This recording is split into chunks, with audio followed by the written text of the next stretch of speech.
guys, today I wanted to demonstrate on how to prune back your roses after the winter dormancy.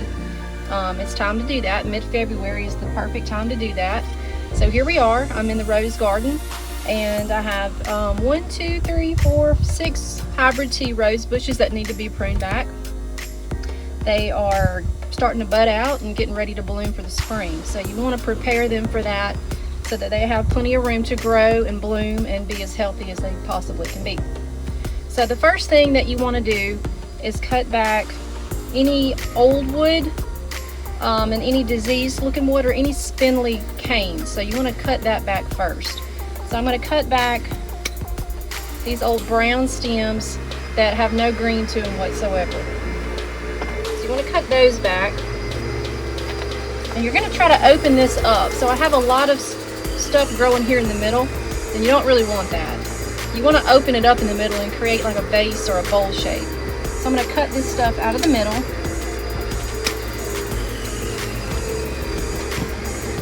going to cut those. Make sure you have your gloves and your hand pruners with you. And some long sleeves won't hurt either. All right, so we're going to keep cutting out of the middle of this. Careful. We have this big one here in the middle. We're going to go ahead and cut him too. You want to cut back to the almost needed some loppers for that one. You want to cut back to the base of the plant. Cut back to where the branch meets the main part of the trunk. Alright, so we've opened this up in the middle, and you think you're cutting back a lot, but really you're just creating a better shape for your hybrid tea rose. I see some more woody, some dead wood. Get those out. And this one here is healthy and green, so we're going to leave him. You want to leave anywhere from 3 to 5 or maybe even up to 8 healthy canes. So these are the ones you want that come out like this. And see, we've created that open shape right there. Keep cutting these dead ones out. This one is called John F. Kennedy. It's a beautiful white rose.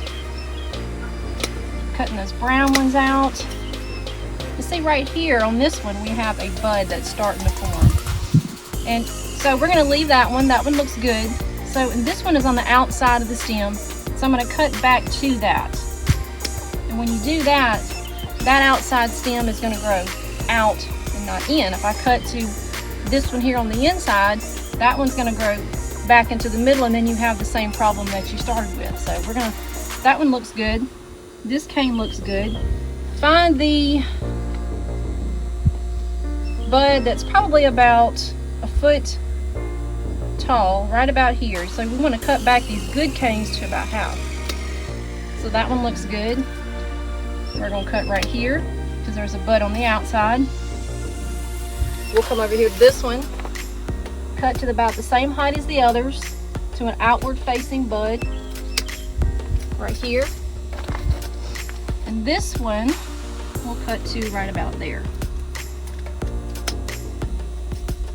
All right, now it's a drastic hard cut, but this is what you want to do because we haven't cut these back since last fall. I think in August or September is when you want to light prune them as they go into dormancy.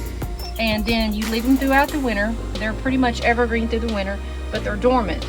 And a lot of people are tempted to cut them hard back in the fall to, to get them looking nice and they look raggedy. But if you do that, that would promote growth when they're trying to go dormant.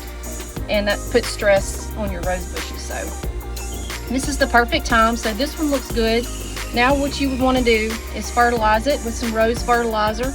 And if you notice any kind of disease starting to form, you can start a fungicide treatment. But really all they really need at this point is a good pruning and some fertilizing, and you should be good to go. With the LSU Ag Center, I'm Marcy Matthews. Thanks for watching.